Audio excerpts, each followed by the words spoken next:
सभी को voice clear आ रही है?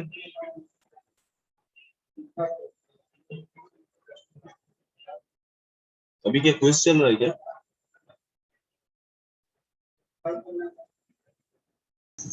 नहीं सर, उसका सबमिटिंग टाइम 10 तक है।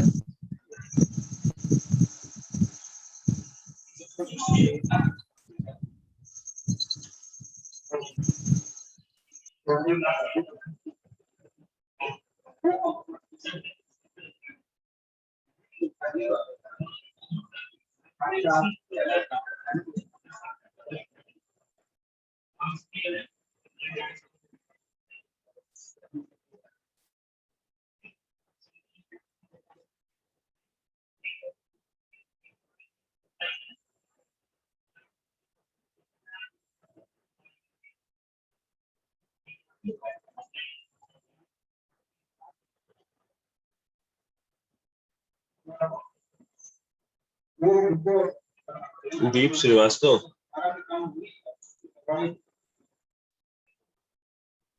Yes sir. तुम्हारी ट्यूट 2 और ट्यूट 3 कहाँ है? यस मिनट दिखाते हैं।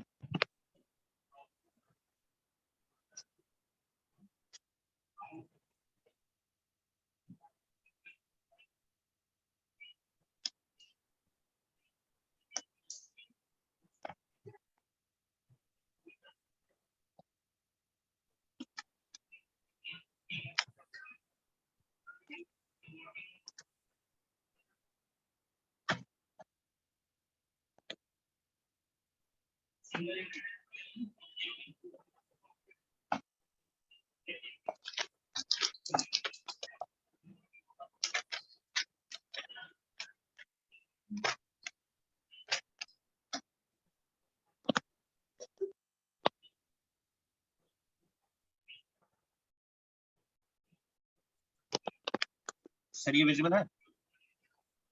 विजिबल तो है। तो ट्यूटोरियल 3 है ये, और ट्यूटोरियल 2 यहाँ। क्लास में और कितने लोगों के पास यही अप्सरा की कॉपी है? अब ठीक है, अपना तुम वीडियो ऑफ करो। किसको किसको ये बांटा था?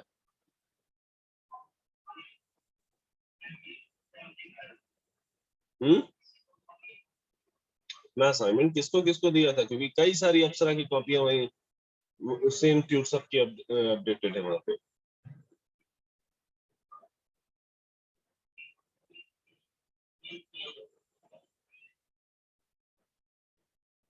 सर ये हमने हर्ष को दी थी सर, उसने सर्कुलेट कर दिया।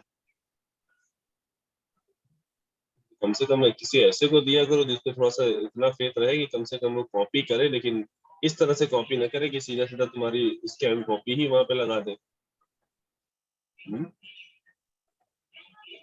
नेक्स्ट टाइम से ऐसा कुछ होगा तो तुम्हारे मार्क्स 0 होंगे। जी सर, सॉरी सर। बाकी आई गेस सभी को समझ पता चली गया होगा, सभी ने अपने ट्यूट मार्क्स देख ही लिए होंगे। जिनके भी मार्क्स 0 हैं वो वापस से अपनी अपडेट कर दिए होंगे, अब तक रीसबमिट कर दिए होंगे। काफी लोगों के हमें मैसेज भी आए कि उन्होंने रीसबमिट कर दिया है। तो नेक्स्ट टाइम से अगर कुछ ऐसा हमको दिखा, पांचों ट्यूट के मार्क्स 0 करेंगे, एक दो नहीं देखेंगे। एट लास्ट कम से कम खुद से लिखने की तो आदत डाल लो।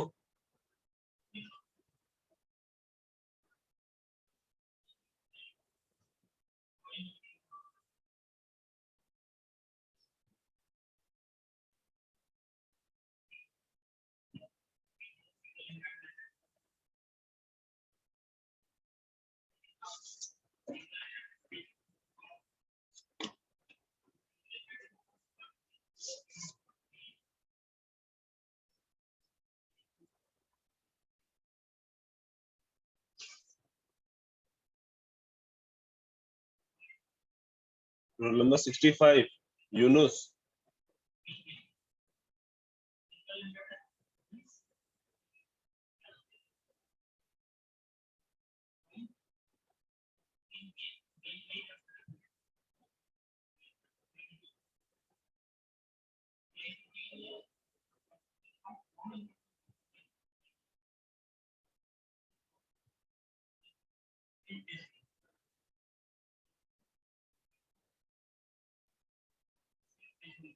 गौरव 44। Yes sir. किसकी ट्यूट सबमिट की थी? सर एक मिनट ऑन वीडियो ऑन कर रहे हैं sir, just a second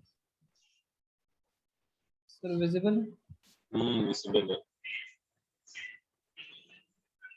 sir, this is tute 2, sir tute 3। ये कब लिखी गई है? सर चेक कर लीजिए, यही वाली सबमिट हुई है। हमें तो किसी पेज पे ये जो गौरव कुमार अब दिख रहा है, ये किसी पेज पे हमको दिखाई नहीं दिया तब। सर गौरव फर्स्ट पेज पे लिखा था, अभी सर सब पे लिखा हुआ है। वो सर फौजरी की वजह से बाद में लिखा था सर। तो ये किसको किसको स्कैन करके भेजी थी? सर मैंने मतलब करने के लिए दी थी सर, सबमिट कर दिया उन्होंने, तो पता नहीं। ठीक है, अपना वीडियो ऑफ कर।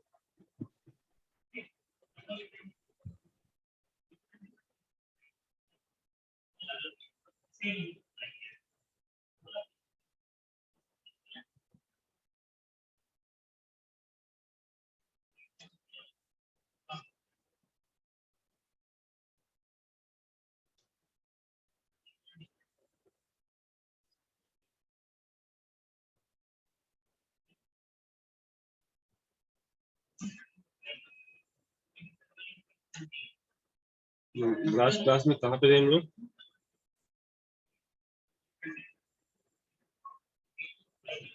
द फ्रीक्वेंसी डिवीजन मल्टीप्लेक्सिंग पर स्टार्ट। हम स्टार्ट हुआ था।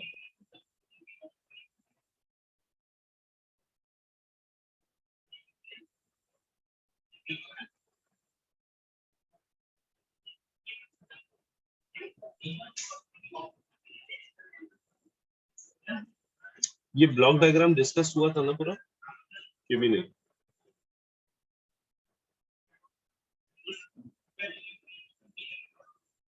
No sir.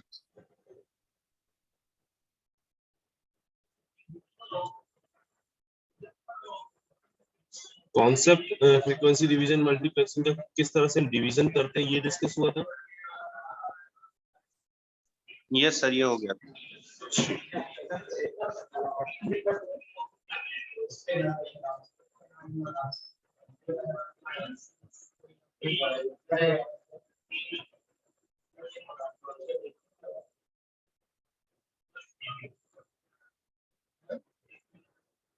एक मिनट।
तो फर्स्ट थिंग जो हमें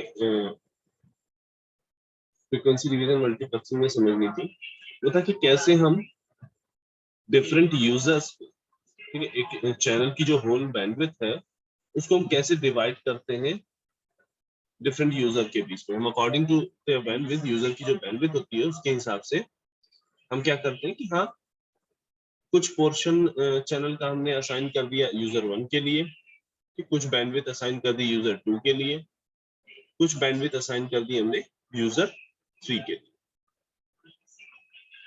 तो इस तरह से डिफरेंट यूजर्स को हम डिफरेंट बैंडविड्थ असाइन करते हैं, ठीक है। तो ये बेसिक डिफरेंस जो है टीडीएम और एफडीएम में, ये याद रखना कि हाँ वहां पे जब हम टाइम डिवीजन मल्टीप्लेक्सिंग कर रहे हैं तो एक पर्टिकुलर टाइम पे किसी एक यूजर के पास सारी की सारी बैंडविड्थ थी, और यहाँ एफडीएम में क्या हो रहा है, एक पर्टिकुलर बैंडविड्थ, एक पर्टिकुलर स्लॉट ऑफ बैंडविड्थ किसी पर्टिकुलर यूजर के पास है।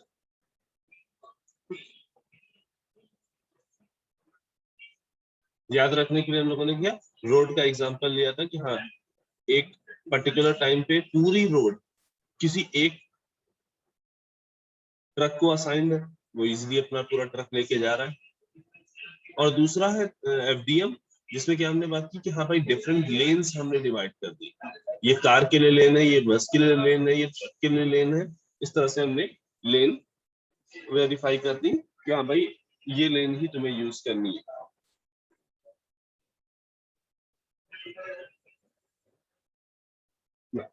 अब अगर इसका हम ब्लॉक डायग्राम देखें कि कैसे ये मल्टीप्लेक्सिंग परफॉर्म की जाती है, ठीक, हमने यहाँ पे 3 मैसेजेस दिए हुए हैं, M1, M2 और M3, ठीक। यहाँ पे आप n नंबर ऑफ मैसेजेस दे सकते हैं, कोई लिमिटेशन नहीं है। जैसे जैसे आप नंबर ऑफ मैसेजेस बढ़ाते जाओगे आपकी कॉम्प्लेक्सिटी और आपका हार्डवेयर जो है वो इंक्रीज करता है, ठीक। जो सबसे पहला ब्लॉक यहाँ पे बना हुआ है हर मैसेज के बाद, वो लो पास फिल्टर, ठीक। लो पास फिल्टर जब भी तुम्हारा लगा हुआ है इनिशियली मॉड्यूलेशन से पहले, तो ये क्या काम कर रहा होगा, बैंड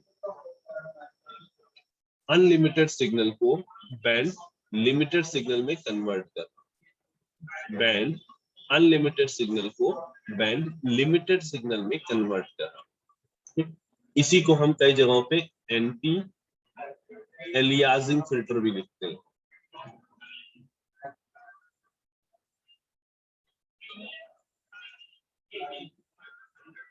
कई जगहों पे इसी को हम एंटी एलियासिंग फिल्टर भी लिखते हैं। नाउ अब इस लो पास फिल्टर ने क्या काम किया? सबसे पहला काम किया, इस बैंड अनलिमिटेड सिग्नल को बैंड लिमिटेड सिग्नल बनाया। मीनिंग इसकी जो बैंडविड्थ थी वो एक लिमिटेड बैंडविड्थ हो गई है। ठीक, लेट्स से हम यहाँ पे ड्रॉ कर रहे हैं मेरे मैसेज सिग्नल का स्पेक्ट्रम। ठीक है, जो ये मैसेज सिग्नल M1 है इसका स्पेक्ट्रम ड्रॉ कर रहे हैं।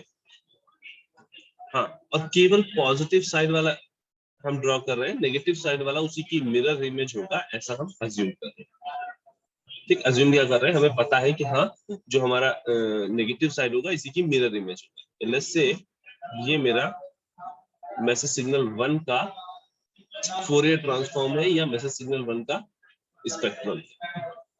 लेट्स से ये 5 किलोहर्ट्ज के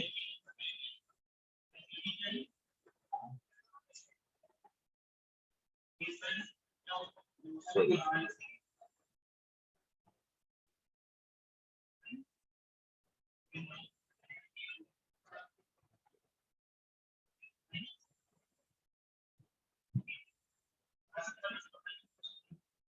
5 किलोहर्ट्ज और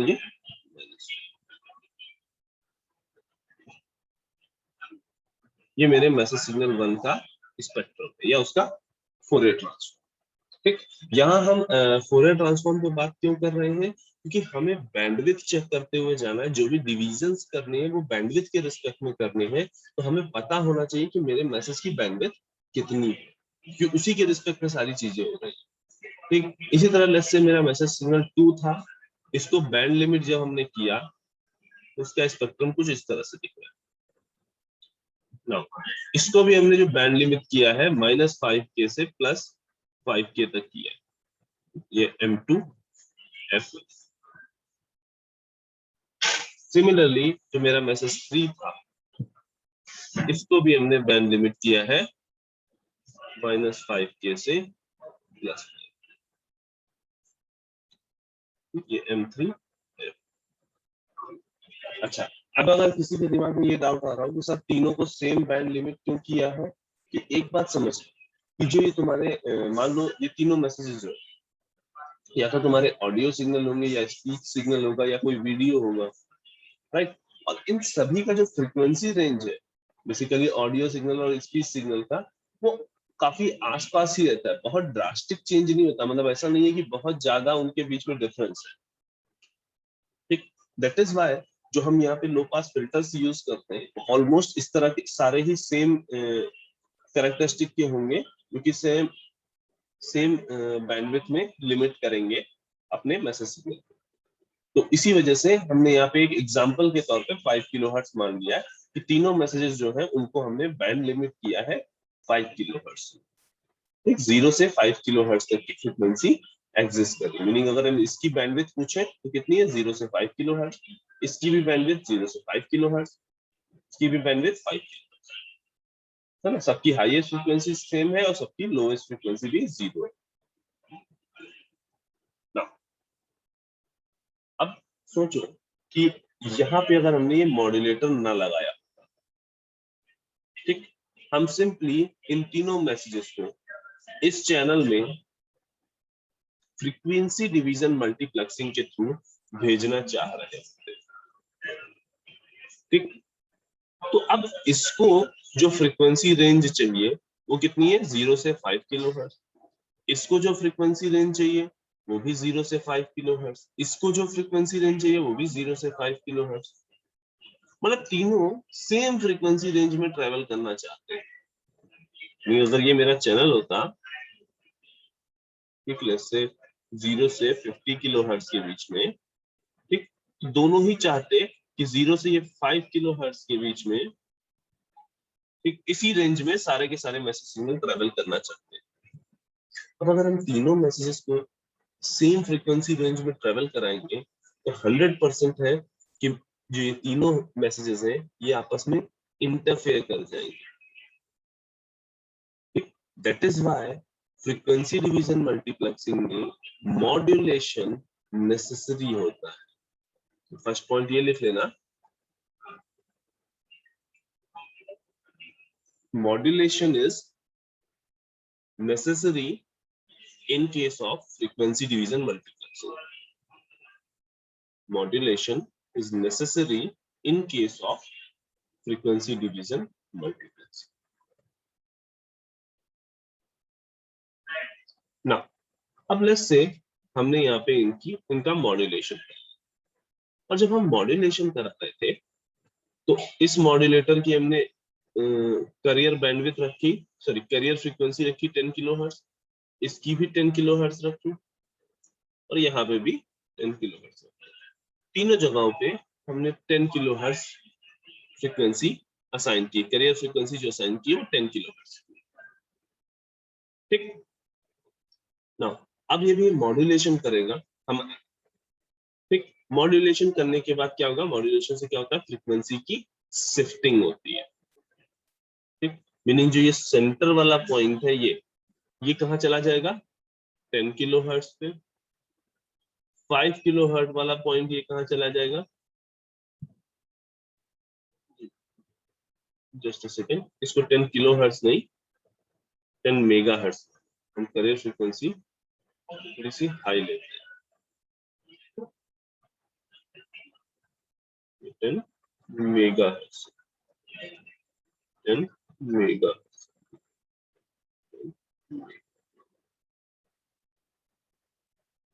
तो ये जाएगा 10 मेगाहर्ट्ज पे सेंटर वाला पॉइंट।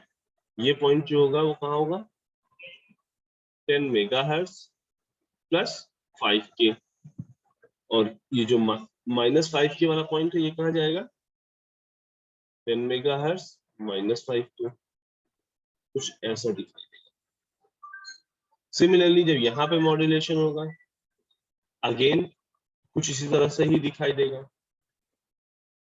ठीक, इसको अगर हम देखेंगे तो क्या हो जाएगा, 1005 किलोहर्ट्ज, 10 मेगाहर्ट्ज प्लस 5 किलोहर्ट्ज को लिख सकते हैं ना 1005 किलोहर्ट्ज। ठीक, इसको क्या लिख सकते हैं, 1000 किलोहर्ट्ज। अगेन इसको क्या लिख सकते हैं, 995 किलोहर्ट्ज। यहाँ पर भी हम वही लिखे दे रहे हैं। ये पॉइंट कितना है, 1005 kilohertz, 100 kilohertz, and this is 995 kilohertz. ये क्या है, S1F modulated signal first, S2F modulated signal 2, and similarly यहाँ पे मॉड्यूलेशन सिग्नल, मॉड्यूलेटेड सिग्नल 3। ये भी क्या होगा, 1005, सेंटर आएगा 1000 पे, and this is 995।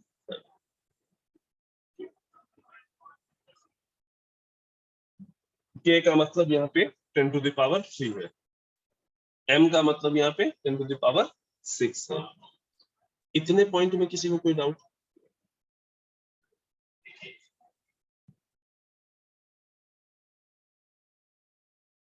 नहीं?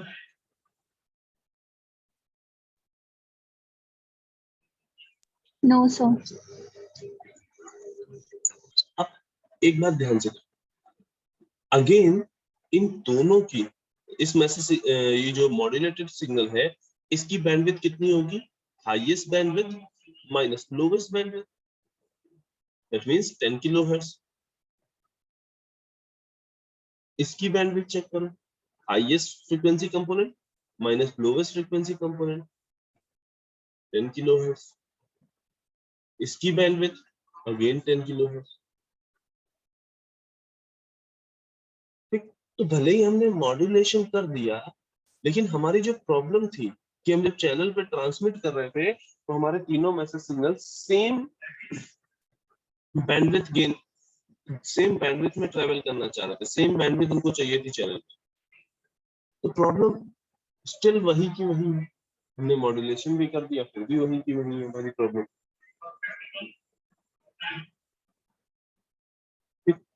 तो यहाँ पे एक और पॉइंट जो हमें याद रखना है तो ये कि भाई फ्रीक्वेंसी डिवीजन मल्टीप्लेक्सिंग मॉड्यूलेशन तो करेंगे ही, साथ में सारे मॉड्यूलेटर्स की जो करियर फ्रीक्वेंसी होगी वो अलग अलग रखी है।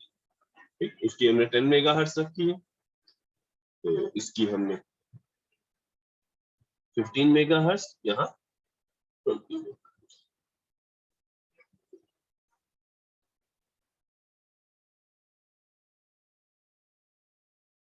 क्या था पहला हमने पॉइंट क्या लिखा था, modulator is necessary for the frequency division multiplexing. Next point हम करेंगे, लिखेंगे all the modulators must have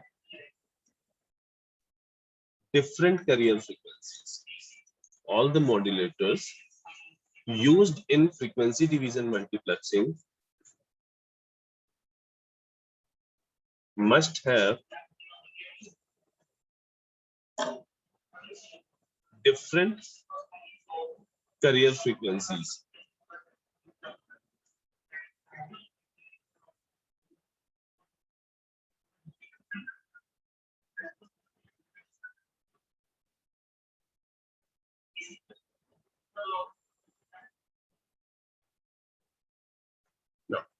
अब जब हमने करियर फ्रीक्वेंसी अलग अलग सबकी कर दी है, तो ये वाला कहाँ लाई करेगा, अगेन 1000, 1005, 995। इसी तरीके से सेकेंड वाला मैसेज सिग्नल जो होगा वहां लाई करेगा, वहां 15 मेगाहर्ट्ज हमने लिखा है, तो 1505 किलोहर्ट्ज, 1500 किलोहर्ट्ज और 1495 किलोहर्ट्ज। ठीक, यहाँ कहाँ आएगा 2005 किलोहर्ट्ज, 200 किलोहर्ट्ज और ये 1995। अब ध्यान से देखो तो अगेन तीनों की बैंडविड्थ तो सेम है, तीनों की बैंडविड्थ 20 किलोहर्ट्ज ही है, बट जो स्टार्टिंग और एंड फ्रीक्वेंसीज है, जो स्टार्टिंग और एंड फ्रीक्वेंसीज है वो डिसिमिलर है। मीनिंग अब जब हम चैनल यहाँ पे असाइन करेंगे, हम यहाँ पे ऐसे बना रहे हैं, चैनल बना रहे हैं, ठीक, तो इसको जैसे हमारे पास 3 मैसेजेस है, तो 3 पार्ट में हमने डिवाइड किया। मेरा पहला मैसेज कहां से कहां तक जाएगा, 995 किलोहर्ट्ज से लेके 1005 किलोहर्ट्ज तक। ठीक, दूसरा वाला जो होगा चैनल, लेट्स से यहाँ पे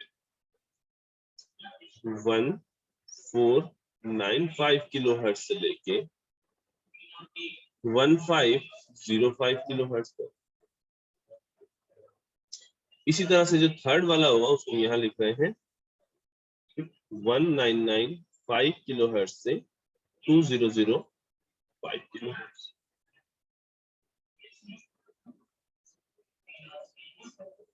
ठीक, इन जनरल देखो यहाँ पे भले ही हमने जो फर्स्ट मैसेज की मेरी लास्ट फ्रीक्वेंसी है वो कितनी है 1005, सेकंड मैसेज की जो फर्स्ट फ्रीक्वेंसी है वो 1495, यहाँ पे हमने 490 किलोहर्ट्ज का डिफरेंस लिया है।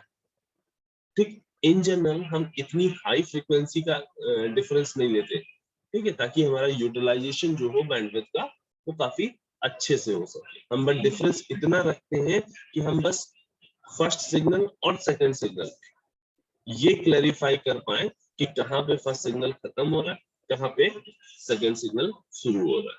मतलब हम दोनों के बीच में, दोनों की फ्रीक्वेंसी जो इसकी लास्ट फ्रीक्वेंसी और इसकी जो फर्स्ट फ्रीक्वेंसी है, इन दोनों के बीच में जो गैप रखते हैं वो मिनिमम पॉसिबल रखते हैं, जिससे हमारी एरर भी ना आए और हमारा इजिली ट्रांसमिशन हो जाए, मतलब इंटरफेरेंस वगैरह भी ना हो और हमारी जो बैंडविड्थ है वो भी इफिशिएंटली यूज हो। ठीक, अब ये तीनों मैसेजेस जो हैं, ठीक, देखो यहाँ जो हम चैनल कह रहे हैं, जो ध्यान से समझना, जो मल्टीप्लेक्सर तुमने डिजिटल इलेक्ट्रॉनिक में होता है, वो क्या काम करता था, 4 बिट्स वहां से आती थी एक साइड से, उन सबको ठीक एक पर्टिकुलर रूल के रिस्पेक्ट में क्या करता था, वहां पे कन्वर्ट कर देता था एक सिंगल स्ट्रिंग में। ठीक, वही काम यहाँ पे भी, ये वो तुम्हारी क्या था, मल्टीप्लेक्सर क्या है, डिवाइस है। यहाँ पे वो टेक्निक यूज हो रही है कि किस तरीके से हम किस रूल के रिस्पेक्ट में हम उनको मल्टीप्लेक्स कर रहे हैं। ठीक, तो इस चैनल पे अगर हम देखेंगे तो हमें इस चैनल पे कुछ इस तरह का दिखाई देगा, first message signal, second message signal and then third message signal. ऐसा कुछ यहाँ चैनल से ट्रांसमिट हो रहा होगा।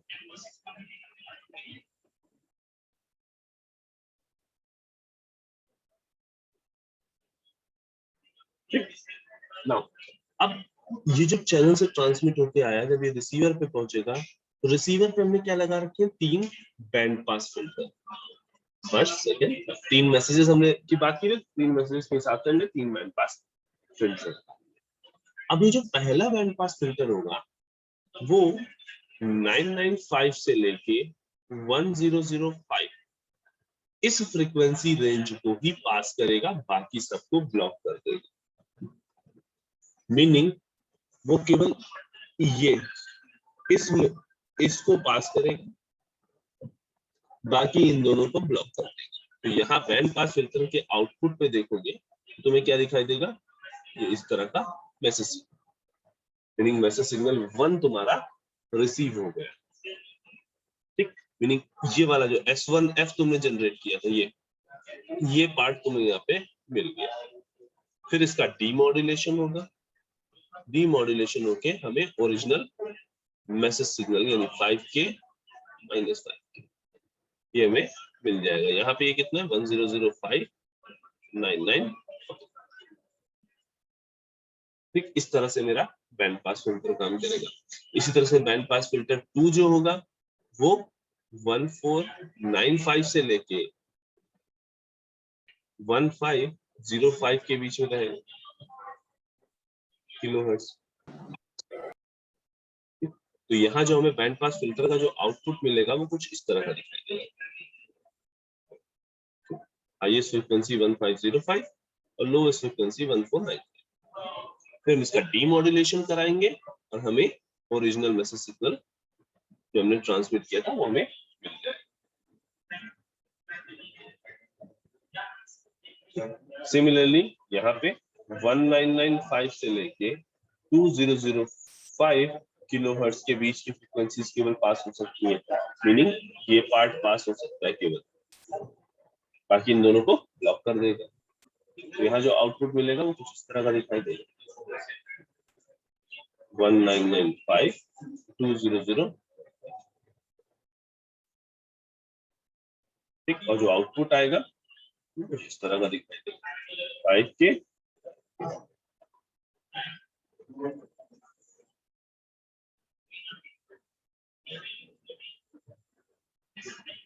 इस होल प्रोसीजर में फ्रीक्वेंसी डिवीजन मल्टीप्लेक्सिंग का जो प्रोसीजर है, इसमें किसी को कहीं कुछ भी छोटी मोटी कंफ्यूजन, कुछ भी दिक्कत,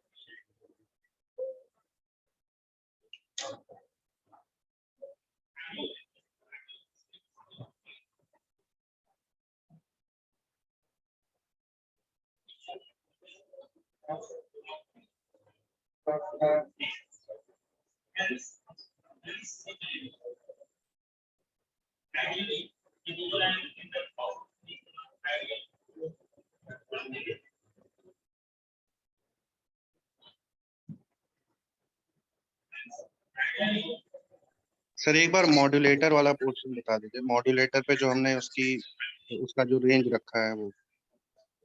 ये 10 मेगाहर्ट्ज, 15 मेगाहर्ट्ज, 20 मेगाहर्ट्ज। हाँ सर। देखो यहाँ पे हमने जो डेटा लिया है ना, ये केवल और केवल तुम्हें समझाने के लिए है। यहाँ बिल्कुल ये नहीं है कि 10 मेगाहर्ट्ज मतलब 10 मेगाहर्ट्ज ही रहे, ऐसा कुछ नहीं है। हाँ, बस ये पॉइंट है कि तीनों डिफरेंट फ्रीक्वेंसीज रहेंगी, मीनिंग हम यहाँ पे चाहते तो 10 मेगाहर्ट्ज ना लिख के यहाँ पे हम FC1 FC2 और FC3 लिख सकते हैं। ठीक है, तो हम बस FCs ना लिख के हमने कुछ डेटा ले लिया। ठीक, और दूसरा पॉइंट हमने क्या कहा कि भाई देखो, जब तुम डिफरेंट सेंटर फ्रीक्वेंसी से, जो सेंटर फ्रीक्वेंसी तीनों मॉड्यूलेटर पे डिफरेंट डिफरेंट रख रहे हो, उसके बाद जब मॉड्यूलेशन करा रहे हो, तब हो क्या रहा है कि मॉड्यूलेटेड सिग्नल जो तीनों तैयार हो रहे हैं, ठीक, इन तीनों मॉड्यूलेटेड सिग्नल की बैंडविड्थ तो सेम है, लेकिन इनकी लोअर और हायर फ्रीक्वेंसीज डिफरेंट है, मीनिंग जो फ्रीक्वेंसी रेंज जिसमें इन्हें ट्रेवल करना है वो डिफरेंट है। जबकि अगर तीनों की कैरियर फ्रीक्वेंसी सेम रख रहे थे तो सबकी हायर फ्रीक्वेंसी और लोअर फ्रीक्वेंसी भी सेम थी और बैंडविड्थ भी सेम थी, जिसकी वजह से इंटरफेरेंस हो जा रहा था। और अब यहाँ पे जो हमने different different carrier frequencies use की है, इसकी वजह से अब इंटरफेरेंस नहीं है। ठीक है, पहला वाला सिग्नल यहाँ पे ट्रांसमिट करेगा 995 से 1005 के बीच में, दूसरा वाला सिग्नल जो होगा 1495 से लेके 1505 के बीच में ट्रांसमिट करेगा, और तीसरा वाला 1995 से 2005 के बीच में ट्रांसमिट करेगा। Yes hello sir. हाँ बेटा, सर आपका कर्सर नहीं दिख रहा है। अभी भी नहीं दिख रहा?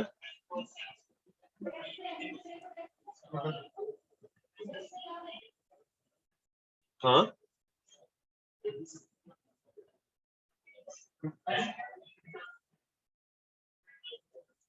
अच्छा, कर्सर का इशू सबको है?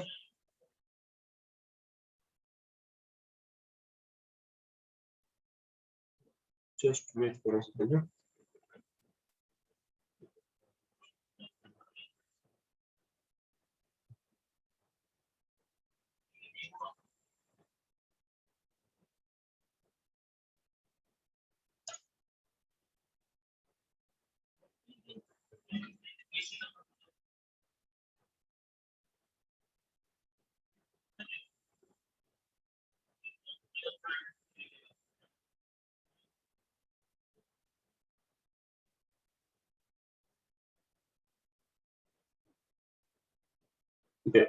बाकी इसमें किसी को कोई डाउट है?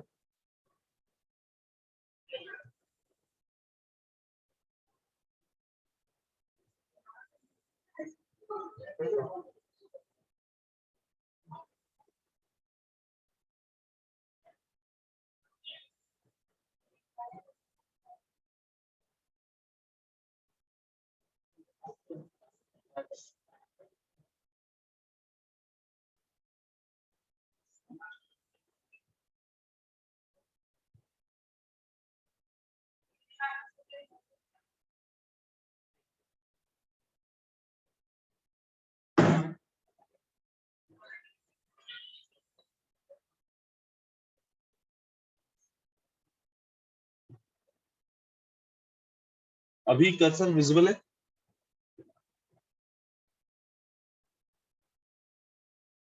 हाँ, नो सर। नहीं सर। No sir.